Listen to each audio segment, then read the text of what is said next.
Good afternoon, everyone. I'm Sarah Denton from the Cyber Resilience Centre for Greater Manchester. We are a not-for-profit joint venture between Greater Manchester Police and Manchester Digital. Our mission is to work with the Greater Manchester business community to help them become resilient to online crime. During the current pandemic, there has been a huge surge in cybercrime, and I'm not just referring to the reports released by the government and the NCSC. I'm sure you'll all have noticed the increase in the amounts of phishing, emails, texts and calls that we've all been receiving. These are very convincing scams and are becoming more and more prevalent and more sophisticated all the time. So it's now more than ever that businesses need to not only be more aware of the threats, but they need to take action to protect themselves, their data and their staff. Working with Greater Manchester Police means we have access to the latest cybercrime trends affecting the region's businesses and the latest methods of tackling them. Later on today, we'll be hearing more from Detective Superintendent Neil Jones, but now I would like to introduce our first speaker, Emma Green of Green CDL, who is going to talk to you about cybercrime and the law. Thanks, Sarah. My name's Emma Green, and along with my partner, John Green, we're Green CDL. CDL stands for Cyber, Data Protection and Legal, and it's broken down into four main areas. We provide training, historically face-to-face. However, during the current pandemic, we've moved online to virtual courses. Our main product is our award-winning e-learning. We provide consultancy, helping businesses understand and mitigate their risks from cybersecurity attacks and data protection breaches. We provide legal services, giving advice and support when things go wrong. John being a lawyer means we give confidential advice on compliance and other issues. And finally, we offer Cyber Essentials. We're a certifying body, so we can issue certification to businesses. John and I have over 30 years of experience in both law and IT. This is a really great combination. Cybercrime is a really broad term. It's actually broken down into two areas, cyber-dependent and cyber-enabled crimes. So let's have a look at cyber-dependent crimes. Committing the crime and the target of the crime falls mainly into two areas, so hacking into systems and disrupting a facility, so denial of service attacks where systems bombarded and it falls over. The second type of cybercrime is termed cyber-dependent crime, and these are traditional crimes that have gone online. So traditional types of fraud, which we see a lot with phishing, so economic-related cybercrime, counterfeiting, forgery, online marketplaces for illegal items, social media such as trolling and cyberbullying, and then we've got crime against women and children, so sexual offences and online grooming and so on. So in terms of the laws that we have at our disposal for cybercrime offences, the main one is the Computer Misuse Act, and you can see it's been around for some time, 1990, and this law focuses on accessing a computer without permission, so unauthorised access of a device. So this is where you'd know the login and you're logging into somebody's account. This type of offence has a maximum sentence of 6 months in prison and or a £5,000 fine. And then it escalates up. So for example, logging in with those details again, unauthorised, but then going on to steal something. So an example of that would be somebody logging into an eBay account and then ordering something, again, 5 years, a maximum fine. And then further offences include distributing malware with the intent of causing destruction, particularly things like utilities, has a maximum sentence of 10 years and or a fine. The aim of the Computer Misuse Act was to crack down on the number of computer-related crimes, but authorities have found it quite difficult to bring cases against those that have charged, usually due to the complexity of the crime. In addition to the Computer Misuse Act, what's frequently used is the Communications Act, and this is used for malicious communications such as things like trolling and cyberstalking. And as I mentioned before, cyber-enabled crimes are really traditional crimes that have expanded their scope and gone online. Therefore, the laws have had to do the same. So as you can see, there's a plethora of laws that can be used for various types of crime. I mean, only last week, there was a student who was awaiting sentencing who was charged for sending COVID fake COVID tax refund text messages out to people and getting them to log in and then stealing details and money and so on. So he's being prosecuted under both the Computer Misuse Act and the Fraud Act. So who are the baddies? So the technical term is the threat actors. We tend to think of hackers as, you know, people in back bedrooms wearing hoodies who get arrested, much to their horror of their families. They tend to get caught when they make a mistake, but it's much bigger than that. So we've got organised crime, we've got state-sponsored crime. So an example of that, most notably, was something called Stuxnet, where an Iranian nuclear power station was brought down by an extremely sophisticated piece of malware. It's widely believed was jointly Israeli and the USA attack. So John, I think you've got something you'd like to comment. Yeah, when this kind of state-sponsored attack, they tend to sort of, I mean, a lot emanate from allegedly North Korea and China, but they tend not to sort of target the national infrastructure, but the periphery around national infrastructure. So if you're somebody who works with national infrastructure and has somehow access into that, you're a potential target for such a crime. Thank you. So believe it or not, there are actually organised crime rings who have call centres who ring up and, you know, try and obtain details from you. If you look at the image on my slide, I don't know if you remember, they play it every now and again on the TV, the Barclays advert, where there's this quite sinister lady asking for character 1 and 3, I mean 2 and 4 of your of a password. And so again, it's not just a back bedroom type activity. You've also got something called ransomware as a service. This is actually where you can target people with ransomware. We've got what's called insider threats. So somebody actually working within your organization is intent on causing destruction. Script kiddies doesn't actually mean children. It means people who are inexperienced and have a go at firing off some malware, for example. And then we've got what are termed hacktivists. So these people who are not necessarily motivated financially, but actually have some cause that they want to publicize. An example is the anonymous group. So in terms of businesses, what are the common cyber crimes that we've got in business today? In our experience, the cybercrime which is crippling businesses is what's termed invoice hijacking, or often termed subverting the supply chain. This is where somebody potentially is within your system, or somebody sends an email to one of your clients or suppliers and has disguised the details, so they've what's called spoofed the email, purporting to be from you, with an invoice with details that may have changed. And we have experienced this only recently at the weekend. One of our clients in the US, this happened to them. An invoice was sent out to one of their suppliers, and the supplier paid it. It was for $360,000, and it has since ruined that company. So John, in instances like that, where somebody's been attacked and a bogus invoice has been sent out, who's liable? Is it the company whose the invoice has been sent from, or is it the person who pays it? Well, that's a really interesting question. I mean, there's an ongoing case in the UK at the moment where a London art dealer loaned a Constable painting to a museum in the Netherlands, and they later agreed to purchase the painting for £2.4 million. Unfortunately, the emails have been intercepted by hackers who substituted the art dealer's bank details with that of a fraudulent account in Hong Kong. And the museum paid the money without question, which obviously disappeared.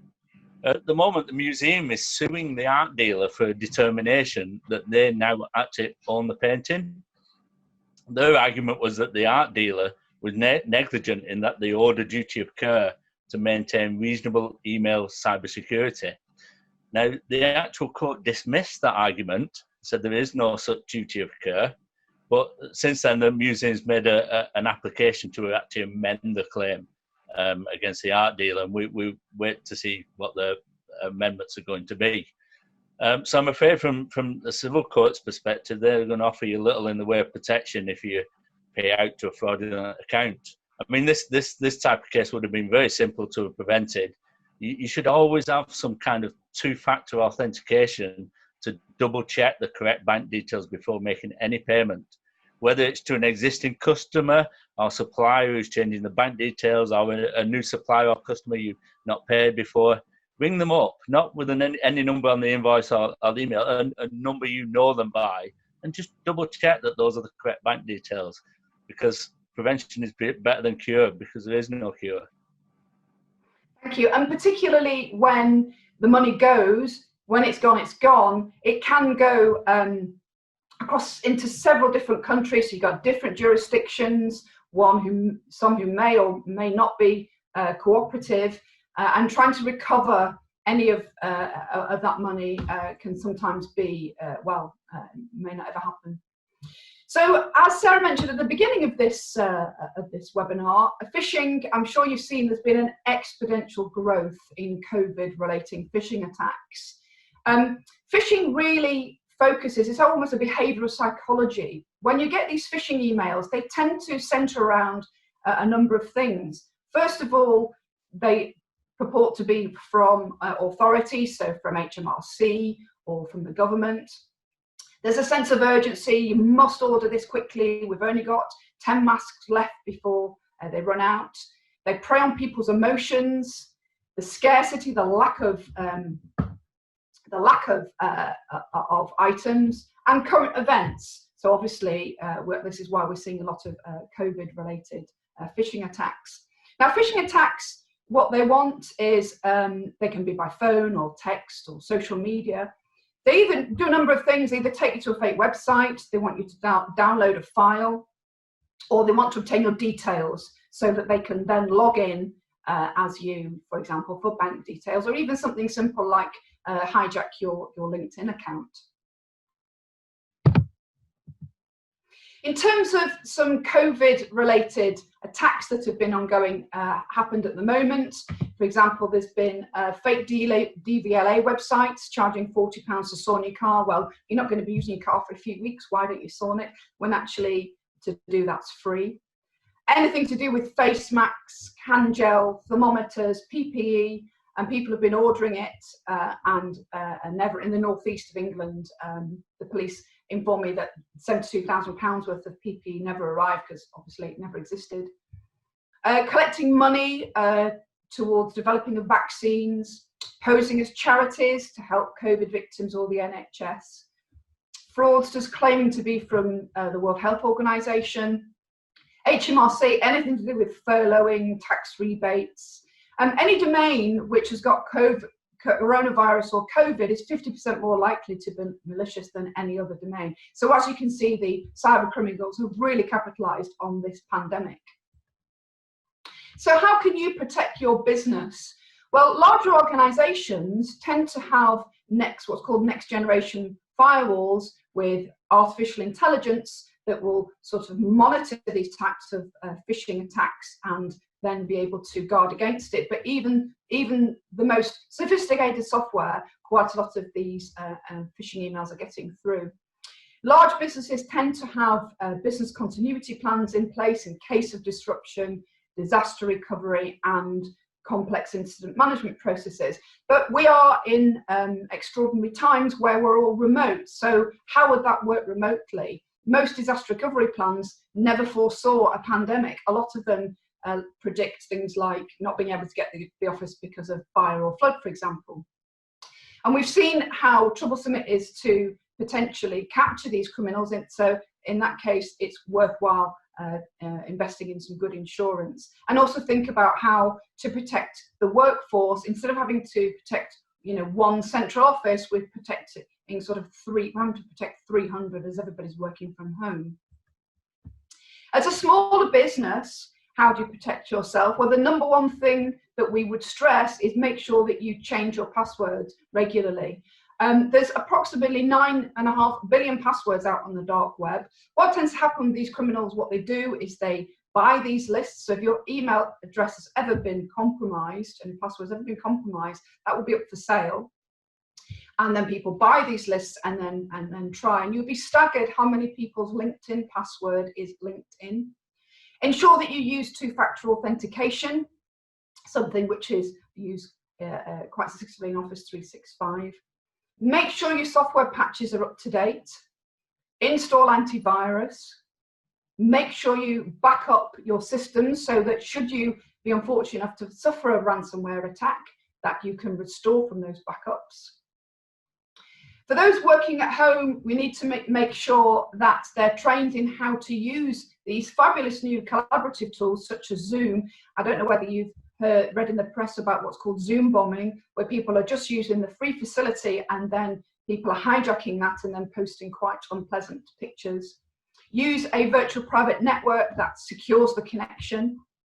Make sure that you give access only to information that is needed within your organisation, and consider locking down the USB ports. And then finally, really look at your cyber insurance. But the number one thing will be to train your staff. We can have the best IT in the world, but then somebody can accidentally, unintentionally click on a link.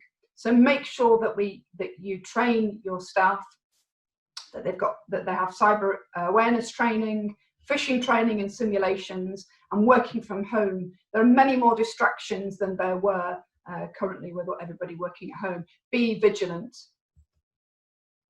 So one of the recommendations is to implement Cyber Essentials.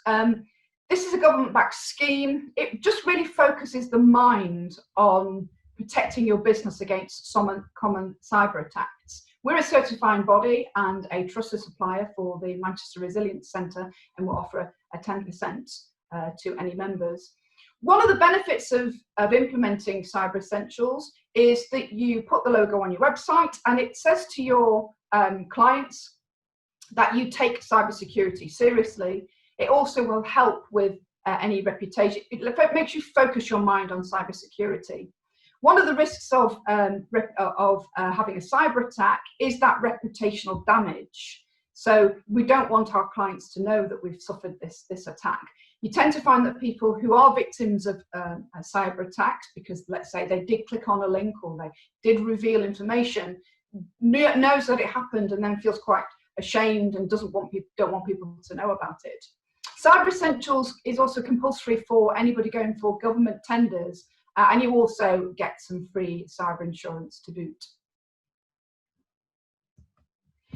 So now I'd like to hand over to Neil, who's going to add some more content to our webinar regarding Manchester Police. So thank you very much. Brilliant, thanks. Back for the Q&A later. Thank you, Sarah, and thank you, Emma and John, for your input, and really valuable as one of our trusted suppliers to get an insight from actually a different voice in the community around what you're seeing. So, and the reason why CDL Green are a trusted supplier is because they've been through a form of accreditation through the National Cybersecurity Centre, which means that Greater Manchester Police can give some endorsements, say that they are trusted in what they do. But just to introduce myself a little bit more further, I'm a Detective Superintendent with Greater Manchester Police, so I'm a accredited Senior Investigating Officer. So those of you local might have seen, I was dealing with a murder on Monday on bank holiday for horrific circumstances, but I'm also a nationally accredited kidnap and extortion manager. Sounds fancy, but what that means is I've actually dealt with businesses who have been subject to ransomware attacks. Most notably being a business in Manchester not that long ago who had a ransomware attack with a cryptocurrency demand for $5,000. Well, they were offline for the best part of a week and estimated the impact on their organisation at £1 million. So really, really high level impacted crimes. But I'm also the Northwest Senior Responsible Officer for Cybercrime. So I'm responsible for setting some of the strategy and direction for the 6 police forces that make up the Northwest region, so that we've got an effective response to tackling cybercrime. And from where you've heard about Emma around the type of crimes that we may see, actually it's about us having a capability to then go and respond and investigate those.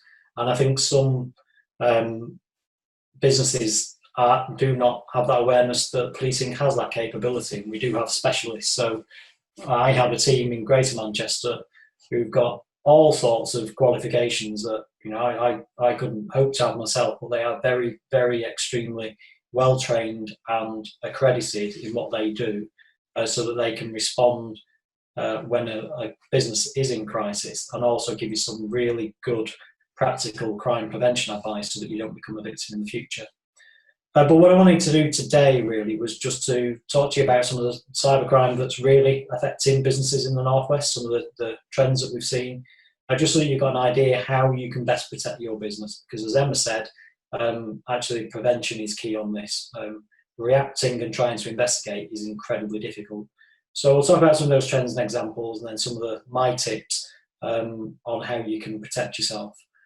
So you saw in the poll actually around the level of reporting, and what we see in the nationally is that if you remember Emma said about cyber dependent crime and cyber enabled, for cyber dependent crime we see about 25,000 reports per year nationally, and about 1,200 reports in the Northwest as a region. So that comes out about 26 per week on average, and that they are your offences under the Computer Misuse Act, your denial of service tax, and so on and so forth. But then when you look at cyber-enabled crime, actually, because that is such a broader spectrum, and now we believe that the majority of crimes can be enabled by electronic means, digital means in some way, we actually see that 56% of all crime is estimated now to be cyber-enabled, and 86% of all fraud is cyber-enabled. And to give you some context on that, in Greater Manchester alone, we record about 350,000 crimes per year, and we're saying that over half of that is now cyber-enabled.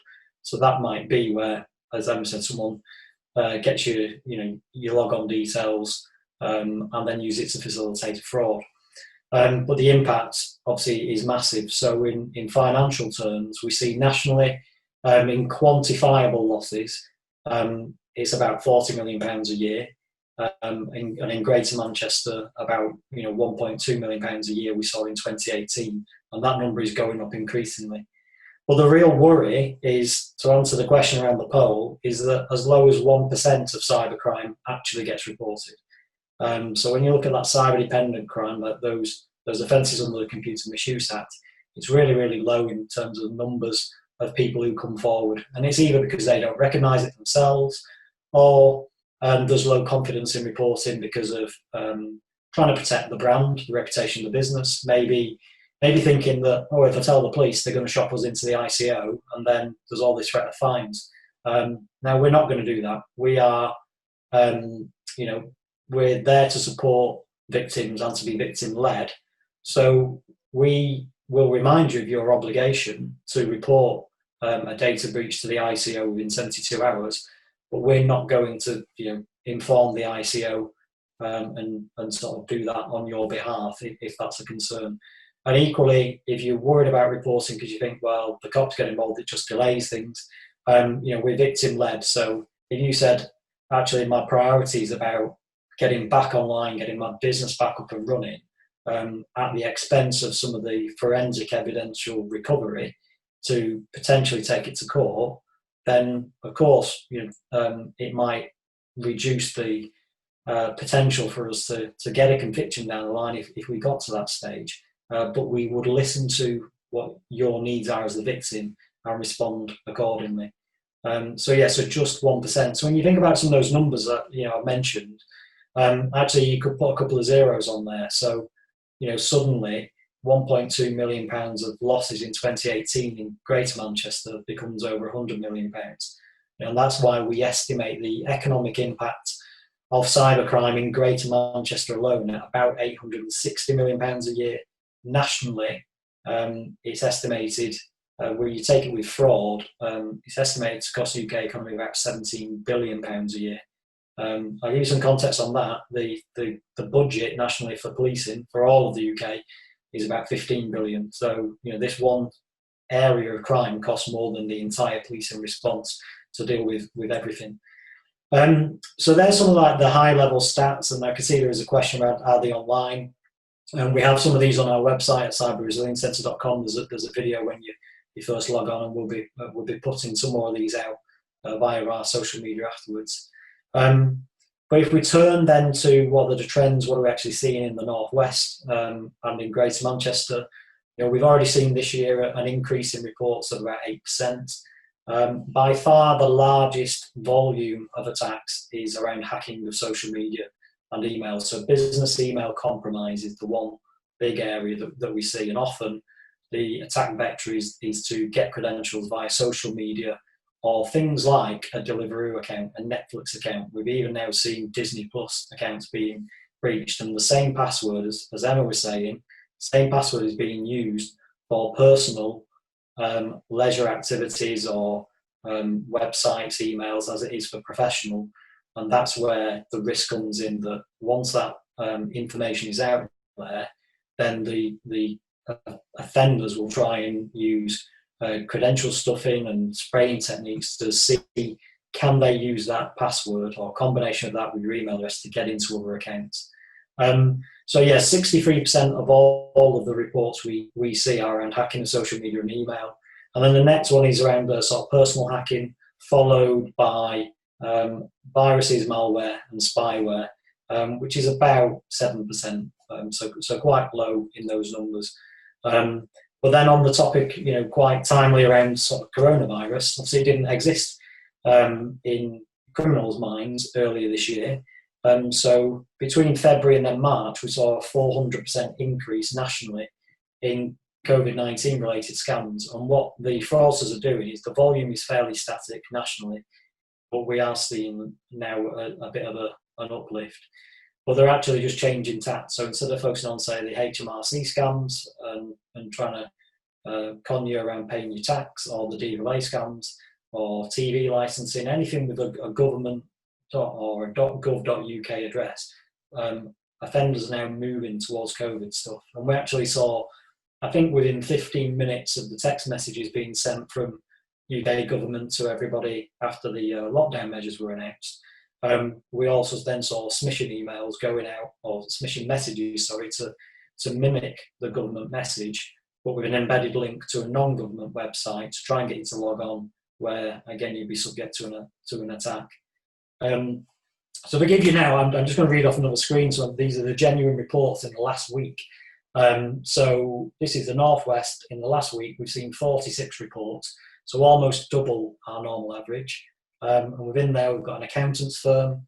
They were targeted with a phishing email that gave that business email compromised access to their email account. And then over 5,000 phishing emails were then sent from that accountant's firm to all their contacts and clients. And that was just in one day. We've also had a local charity. They had business email compromise again, which allowed illegitimate access to their account for the purpose of fraud, and they've lost £5,000 already. And that's a charity. Another example, we've got ransomware that was reported against a commercial energy consultancy firm. And this is a good news that actually, although their data was encrypted and they were hit with a crypto ransom demand, they didn't pay, which is, as the police would always say, don't pay. But they were actually able to recover their system because they had a cloud-based backup and they had a really good backup regime. And that's an example where the kind of protection side comes in. A couple of other examples, we had a gift personalization company. Their website was hit with a denial of service attack. They were blackmailed. We managed to trace the offender on that one. We've had this week, locally in Greater Manchester, we've had another ransomware attack where the demand was for just shy of $1 million, and that investigation is ongoing. We've had organised criminals that have stolen cryptocurrency to the extent of over £500,000, and we've had a very large online sort of clothing and sports retailer hit with a ransomware attack, and you would think that there may be the organisations who've invested in their cybersecurity and have got big teams that are dealing with this, or they've outsourced it to a managed service provider. And yeah, actually, again, they were taken offline. Their back office was taken offline for 2 weeks, and they had to rebuild all of their background databases and servers.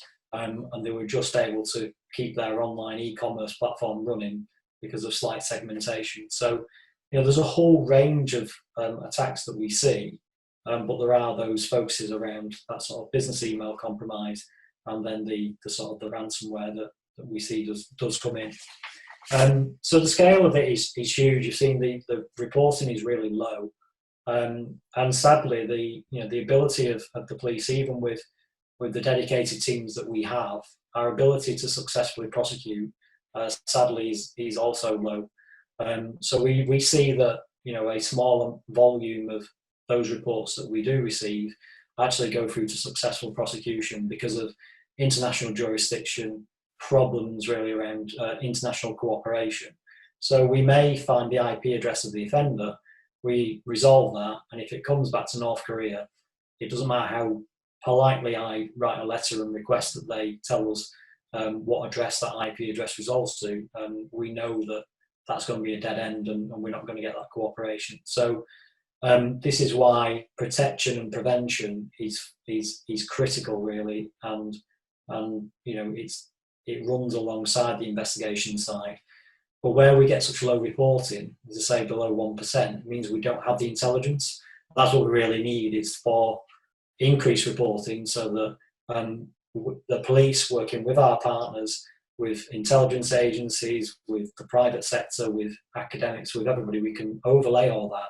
And then for business owners and people who are working in our community, we can get that information out and say, this is what we're seeing locally, and this is how you can protect yourself.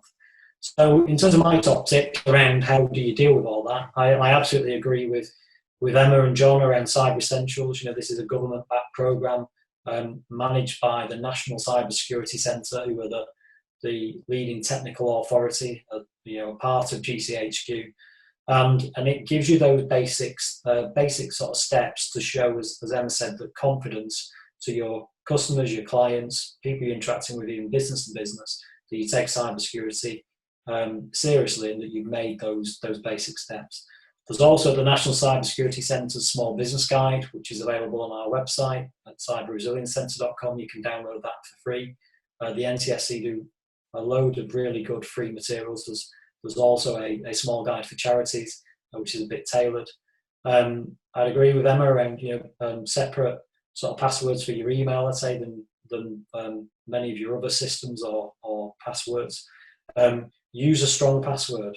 Think 3 random words, and use a password manager or save the password to the browser. Many of the operating systems now will suggest a strong password for you and save it in the browser so that you don't have to worry about remembering it every time. But absolutely, 2-factor authentication, as John said, is really, really the one thing that will make a biggest difference in terms of those type of invoice and mandate frauds that we see. So something that I do personally, whenever I'm setting up a new payee on my own personal banking, I've been, if you have a trade person round to the house, whenever they send me their banking details, I will then send them £1 as a test, and then I will contact them, as John said. I'll ring them up on a number I know I've spoken to them on, or I'll use a different channel. I won't use email, I might use a text message or a WhatsApp where I know I've communicated with that person, and I'll say, can you confirm that you've received that £1 before I then send the full actual value, because I don't want to be in a position that the money I've sent has gone to the wrong person, because the bank will say I've authorised a transaction, and so I may or may not get that money back, and then you're in a tricky pickle, aren't you, where actually the supplier still wants paying for the service, so you need to compensate them, but you've already paid that money out. And we see that to devastating effects with things like conveyancing fraud, where people might pay tens, hundreds of thousands of pounds out, and there's no way of getting it back through the banking system. So some form of 2FA is critical, updates and backups equally as much. So I hope that gives you a bit of insight, as say, into what we actually see in the Northwest, where the issues are, and how you can help protect yourself, keep yourself safe. And as I say, there's a load of information on our website that is freely available for you to go and sort of absorb at your own leisure, or please do share that with others. The purpose of the centre being aligned with policing is that we are hopefully that trusted voice, because it comes from Greater Manchester Police with our other wider law enforcement colleagues across the Northwest. So you can rest assured that actually the advice you are being given is accurate and something that you can rely on. So that's it from me. We are going to move to a Q&A session, I think, with Emma and John.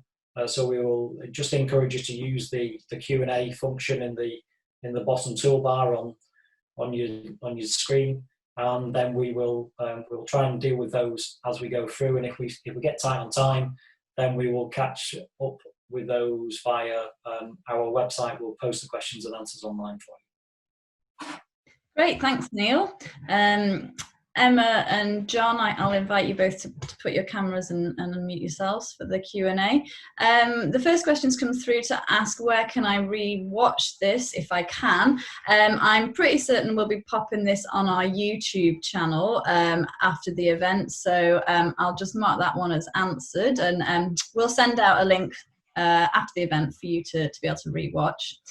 The next question, what kind of certification, such as ISO for quality, is available for organisations to be certified on cyber protection? Not sure who's best placed to answer that one. Neil, you're or perhaps it's John. I'll see if John and Emma can answer around that ISO, because I've got an awareness, but they might have more detail. So, well, in terms of ISO, you've got ISO 27001, the 27000 series, which is helps you build up a security framework. But aside from that, things like Cyber Essentials Plus. So Cyber Essentials Plus is Cyber Essentials with somebody actually coming and auditing all your policies and procedures. I don't know if you've got anything to add, John? The ISO account 27001 is quite complex, so it may not be sort of the thing for smaller businesses to go through. And I mean, we've been through it ourselves. We're ISO 27001 certified. So it is Cyber Essentials may be a better option for the smaller businesses. Brilliant, thank you. Thanks, John. So the next question, I'll put this one to Neil. Perhaps you want to talk a little bit more about the regional centres. How well is the UK advanced in terms of cybercrime protection, and do you think you get much government support to deal with this? Yeah, it's a great question, and I think we're probably quite advanced. I would like to think globally. We have what's called a National Cyber Protect Network. So this was established about 5 years ago. So aligned to each of our regional organised crime units, we have dedicated officers whose sole role, their sole purpose is to focus on cybercrime protection. Now that's an incredibly big challenge, because they're trying to do that for both individual citizens who, you know, live in our communities, but also for businesses, the public sector, the private sector, the third and voluntary sector. You know, so it's a massive piece to get across, but they do an incredibly great job at bringing together some consistency around those protect messaging. And it mirrors in many ways the successes that we've seen with how we tackle counter-terrorism. And I think some of the messaging is increasingly moving in that direction. So where with CT you see run, hide, tell, or action counters terrorism, we get into that stage now with cybercrime. In terms with the sort of government support, I'd say absolutely. You know, in the last 18 months, the Home Office have provided about £15 million of dedicated investment in cybercrime, and that's allowed the National Lead, who's Chief Constable of Derbyshire Constabulary, to invest in creating a cybercrime investigation and protection capability in every force and every region.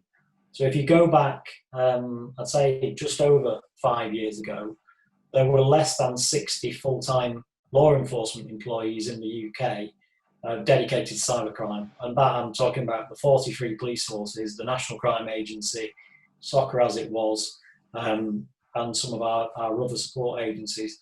There's now well over 1,000. and that's a testament to the investment from the government.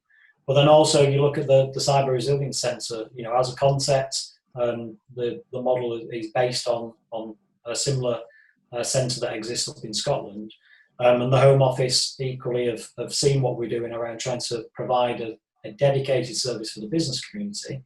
And they've invested in now creating 10 of these centres aligned to each of the regions across the UK. So we'll come together as one large network, and we will share our knowledge, our insights with our partners like CDL Green, with some of our cyber experts who might represent some of those larger corporate companies who dedicate their time to this, so we can get it out to the community. So I think we are incredibly competitive, both nationally and globally. Great, thank you, Neil. So there's another question here. Are cyber criminals still heavily using other ways to prey on people and businesses other than COVID-related threats? So I guess, Neil, yeah, I'll direct that one to you, but I think it's open for everyone to answer, really.